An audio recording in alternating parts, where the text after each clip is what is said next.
Perkenalkan, nama saya Nika Dekwika Puspasari, NIM 19103015 dari kelas DC Audit Keuangan. Kali ini saya akan menjawab pertanyaan UTS Audit Keuangan. Pertanyaan yang pertama,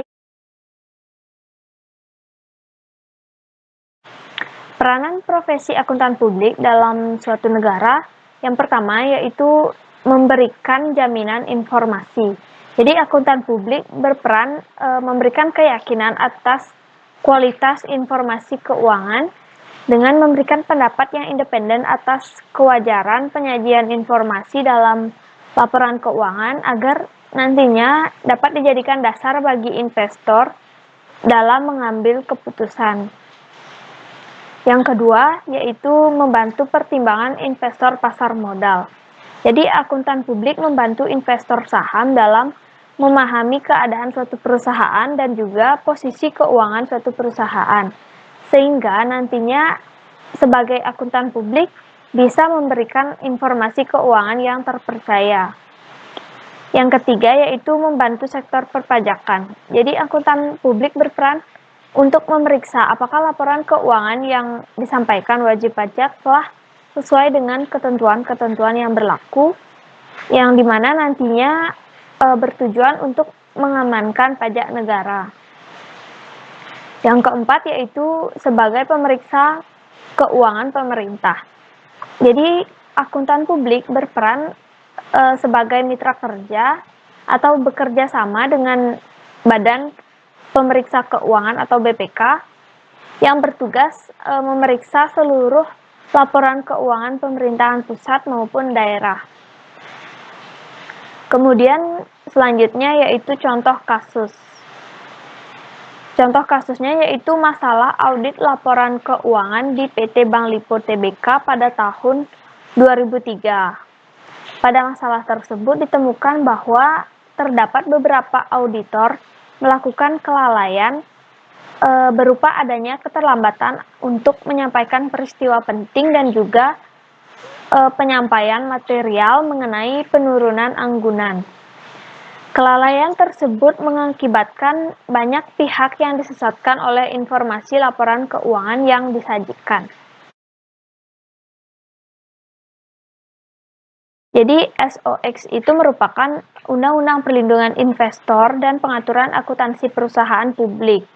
Hal yang mendasari mengapa SOX ini disahkan yaitu karena SOX ini mencangkup Undang-Undang Perlindungan Investor dan SOX ini merupakan usaha dalam mengembalikan kepercayaan pihak investor dalam pasar modal, sehingga perlu disahkannya SOX ini beserta dengan kebijakan-kebijakannya di tahun 2003 yaitu seperti pengembangan tata kelola perusahaan yang baik, pembaruan akuntansi, penyusunan tata cara penyikapan informasi keuangan yang transparan, pengungkapan hasil kerja yang dicapai manajemen, penegakan kode etik pejabat di bidang keuangan, pembatasan kompensasi bagi pihak eksekutif, dan kebijakan-kebijakan lainnya.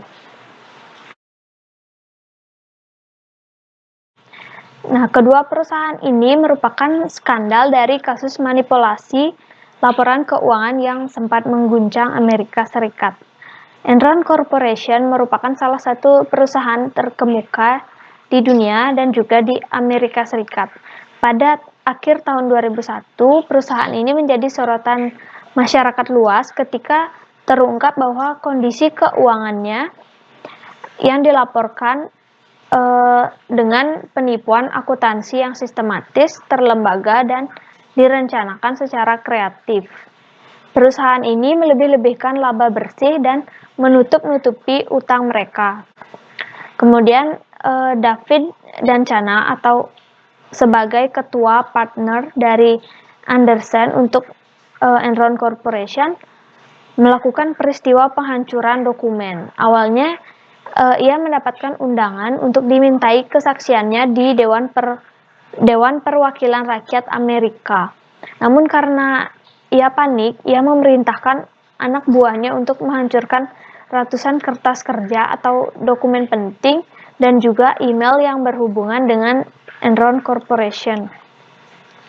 Peristiwa penghancuran dokumen ini membuat publik yakin bahwa Andersen sebenarnya mengetahui bisnis buruk dari Enron Corporation ini, tetapi ia tidak mau melaporkan dalam audit mereka karena takut kehilangan kliennya, yaitu Enron Corporation ini.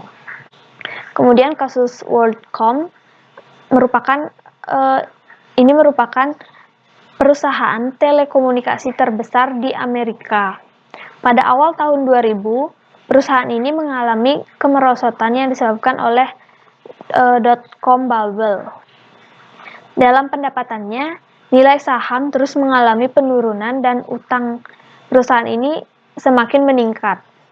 Dan David Myers sebagai auditor senior memutuskan untuk mengambil keputusan dengan cara mengubah laporan keuangan mereka. Ada dua cara yang ditempuh, yaitu yang pertama, mereka membukukan line cost sebagai pemasukan, namun kenyataannya merupakan pengeluaran. Kemudian cara yang kedua yaitu mereka meningkatkan pendapatan dengan entry akun palsu ditulis sebagai akun pendapatan yang tidak teralokasi. Kemudian pada tanggal 24 Juni, Komite Audit meminta Sullivan dan Myers untuk mengundurkan diri. Akhirnya dunia tahu kalau perusahaan ini memalsukan pendapatannya selama ini. Kasus Enron dan WorldCom ini merupakan kasus kejahatan rekayasa pembukuan yang melibatkan audit keuangan di dalamnya. Kemudian pertanyaan yang keempat yaitu,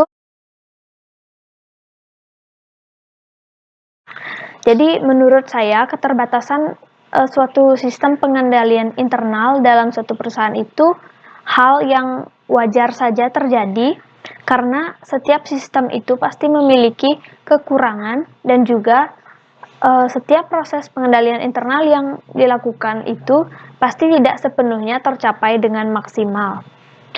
Pasti ada saja keterbatasan-keterbatasan dalam proses pengendalian internalnya. Nah, dengan adanya keterbatasan tersebut bukan berarti sistem pengendalian internal tersebut dapat ditiadakan atau dihilangkan, karena keterbatasan tersebut berasal dari berbagai hal seperti kesalahan pengoperasian, kerusakan sistem, kolusi yang dilakukan oleh unsur manajemen dalam organisasi, dan disebabkan oleh pelanggaran dengan kesengajaan.